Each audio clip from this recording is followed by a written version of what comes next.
What up, Fight World? It's your boy Ego, and I'm back with some more boxing and new. Congratulations to Billy Joe Saunders, who defeated Andy Lee via majority decision. I want to give my post-fight review on the fight, let you know what I thought, and I give you guys the good, the bad, and the ugly. So let me get into it. This was a fight when it first started off, the first couple of rounds. I was like, man, this is explosive. This is going to be a barn burner, absolute war. First round was a filler round. Second round, it started to pick up the pace. And then the third round was a round where I had Andy Lee clearly up in the first minute or two of the round. And out of nowhere, he got lazy, fell asleep behind the wheel, got caught with a counter, and Billy Joe Saunders clipped him and he went down. And then as a result of that, he didn't have his legs. He was still cloudy, still hurt from the first knockdown. Billy Joe Saunders was able to score a second knockdown where he basically started falling back and then ended up touching his knee on the canvas or his glove on the canvas. So he got a second knockdown. So clearly that third round went to Billy Joe Saunders, even though Andy Lee had been doing good work. The fourth round. Now, let me talk about the bad. The bad is with this fight, as it played on, it turned out to more of a chess match. It's not a problem. I have no problem watching a chess match, but it looked like it was going to be more explosive.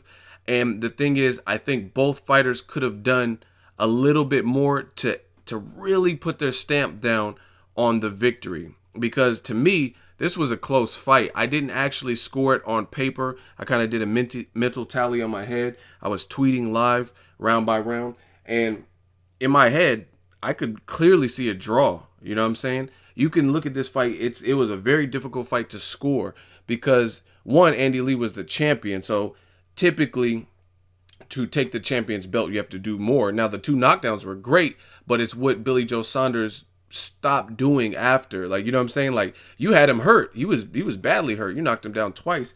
And then he lost the fourth round. So it reminded me of kind of like a Timothy Bradley versus Ruslan Provodnikov, where you got a guy who's hurt early, and then maybe you punch yourself out, you fade a little bit, and you let the guy back into the fight. Where I think Billy Joe Saunders, the good for Billy Joe Saunders was this was probably his biggest name to fight. He was undefeated, and he was slippery. He had a lot of movement, he had some head movement, some feints, and he rose to the occasion. He was fighting like he was comfortable fighting Andy Lee. You know what I'm saying? This wasn't the biggest fight of his career. So I like that about him. He's very slippery, and you know what I mean? He was making it more of a chore, using some movement with his feet as well. So just overall, he was clearly the more accurate and precise puncher. Now, the bad for Billy Joe Saunders and Andy Lee, but we'll start with Saunders, is I think he could have punctuated what he did in the third round, maybe even stop Andy Lee, had he picked his shots a little bit more. Again, I don't know if he was punch drunk or just because we know Andy Lee is the comeback kid and he's known to throw that haymaker in fights he's losing, like Jackson or his fight with Matt Korobov. And I don't know if he was trying to, or it might have been a combination of both. He was trying to stay away from that home run knockout punch. But either way, I think Saunders, even if you didn't go for the kill in the fourth round, as the fight went on, Andy Lee kept getting more and more into the fight, winning the 12th round. He won the 11th round, and it became more of a harder fight to score because there was a lot of rounds past the initial three knockdowns where it was just a chess match. Now, I understand Andy Lee was probably a little bit hesitant because this guy knocked you down twice, and you know what I mean, you don't want to make any more mistakes. I do give props to Andy Lee. He definitely clearly has heart. A lot of these Irish fighters are coming alive. You got guys like Conor McGregor, Andy Lee, and I mean, Andy Lee, bottom line, he's never in a boring fight. Even his fight with Peter Quillin, his Chavez Jr. Now, the bad for Andy Lee to me is he's tall for a middleweight division. He's like 6'2", they said, and he fights short. He doesn't fight like he's tall. He has this Notre Dame mascot, real Irish type of boxing form. His legs are really wide, and he just gives up a lot of his height. So it's almost, in essence, it's not even really a significant advantage that you're 3 to 4 inches taller than your opponent because you're not even using your reach.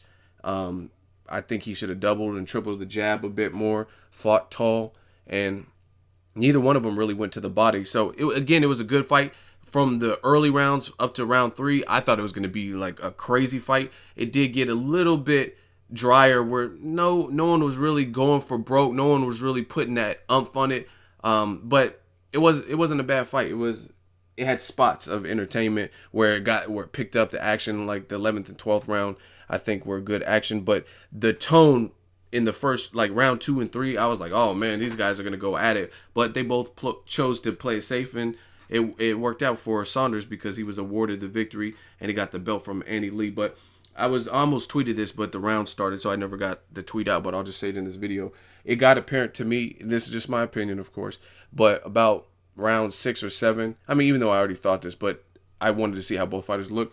Neither guy would beat Gennady Golovkin, in my opinion. They both did good, respectively.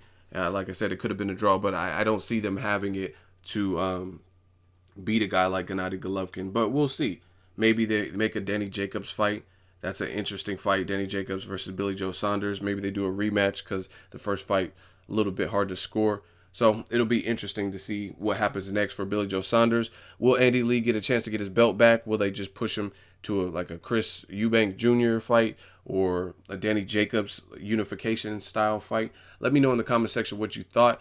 I'm going to take a break and then get ready for the HBO card. HBO Latino, Gabe Rosado, Josh Clottey, Bryant Jennings, Luis King Kong Ortiz, Nicholas Walters, and Eunice Giff Gonzalez is fighting too. So check it out.